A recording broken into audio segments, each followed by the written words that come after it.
Good morning, students. Plus 2 class geography. In my last video, we discussed about the PDF of the chapter 12, geographical perspective on select issue and problems. भौगोलिक परिप्रेक्ष्य में नियचित कुछ मुद्दे व समस्याएं. यहाँ पे हमने अब इंडिया वाली बुक का 12 चैप्टर है ये. यहाँ हमने ये चीज़ देखनी है कि किस तरीके से कौन कौन से 4 पॉल्यूशन हैं जो हमारे इन्वायरमेंट को ख़त्म कर रहे हैं. बहुत इजी चैप्टर है, तो शुरू करते हैं इस चैप्टर को. सबसे पहले है ये environmental degradation. What is the meaning of environmental degradation? It is the necessity to understand the following terms before to discuss the problem of environmental degradation. सबसे पहले अगर हमें environment के प्रदूषण का ह्रास, पर्यावरण का ह्रास अगर हमने देखना है तो सबसे पहले हमने इम्पोर्टेंट 3 चीज़ें हैं, इनको देखना बहुत ज़रूरी है. सबसे पहला पर्यावरण या इन्वायरमेंट. इन्वायरमेंट वर्ड जो है has been derived from the French word environner which means to surround. पर्यावरण शब्द फ्रांसीसी भाषा के एनवेयर से बना हुआ है जिसका मतलब है चारों ओर. इसलिए इन्वायरमेंट शब्द जो है refer the total sum of conditions which surrounded man at the given point two space and time. मतलब कि मनुष्य जो किसी स्थान या समय पर चारों ओर जो चीज़ें मनुष्य को घेरे हुए हैं उन्हें हम इन्वायरमेंट कहते हैं.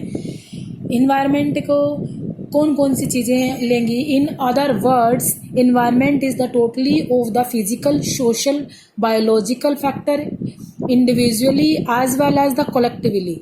मतलब भौतिक पर्यावरण को भौतिक, सामाजिक और जैविक सभी तत्व घेरे हुए हैं, चाहे वो मानव के साथ हो इसके अंडरस्टैंडिंग या फिर नेचर के साथ हो, या उसकी मैन मेड सराउंडिंग हो या नेचर के साथ surrounding. Second important point is the pollution या प्रदूषण. The word pollution has been taken from the Latin word pollutionem means to defilement and from the polluere of the soil और defile make dirty.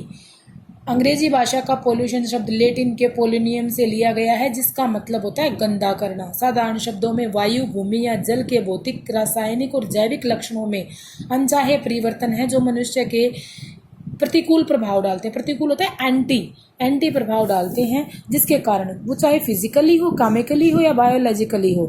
ये सब चीज़ें air, land और water in तीनों पर harmful effect डालते हैं जिसे हम पॉल्यूशन कहते हैं. इंडस्ट्रियों का प्रोसीजर हो या लिविंग कंडीशन या कल्चर एसेट्स हो, जिस रॉ मटेरियल की रिसोर्सिंग हो, किसी भी तरीके से जब मनुष्य के पर्यावरण जब हमारे ऊपर बुरा असर डालता है दैट इज़ द पॉल्यूशन कहा जाता है.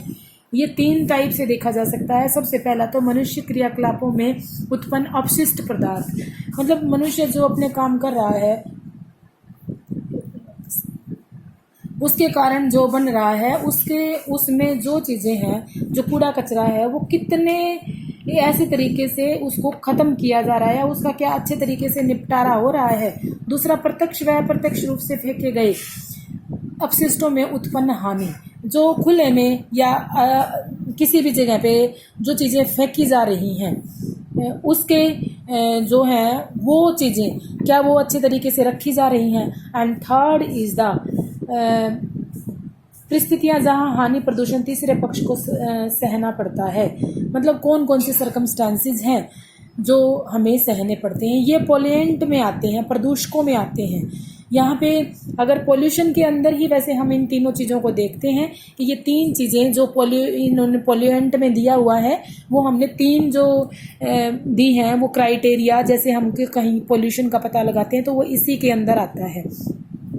ठीक है. इसके बाद जो है प्रदूषक जो भी चीज़ें या तो गैस की फॉर्म में या लिक्विड फॉर्म में या फिर सॉलिड फॉर्म में, जिस भी तरीके से हमारे सामने है और वो एनवायरनमेंट पर हार्मफुल इफेक्ट डाल रही है, दैट इज़ द पोल्यूएंट या प्रदूषक उन्हें कहा जाता है.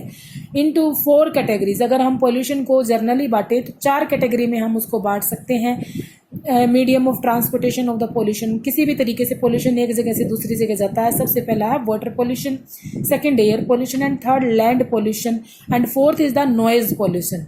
एक टेबल दी गई है 12.1 giving detail to sources of air water land and noise pollution. उस टेबल को हमने ये करना है आप लोगों को बिल्कुल ऑब्जेक्टिव टाइप क्वेश्चन के लिए। ये जो टेबल नेक्स्ट पेज पे दी गई है, ये वाली टेबल आपने बिल्कुल एग्जैक्ट करनी है कि वाटर पोल्यूशन के लिए, एयर पोल्यूशन के लिए, नॉइज़ और लैंड पोल्यूशन के लिए कौन कौन से ऐसी चीज़ें हैं जो पोल्यूशन का मेन कारण बनती हैं और कौन कौन से इसके स्रोत हैं या कौन कौन से इसके सोर्सेज हैं जो पोल्यूशन के करते हैं, ये चीज़ देखनी है।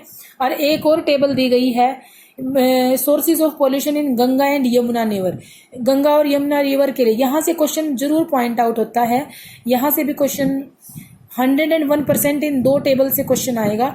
आप लोगों को आज मैं यही होमवर्क दे रही हूँ कि इन दोनों टेबल को आपने बहुत अच्छे तरीके से पढ़ना है, ठीक है। वाटर पोल्यूशन को मैं कल डिस्कस करूँगी। जब तक के लिए thank you, have a nice day.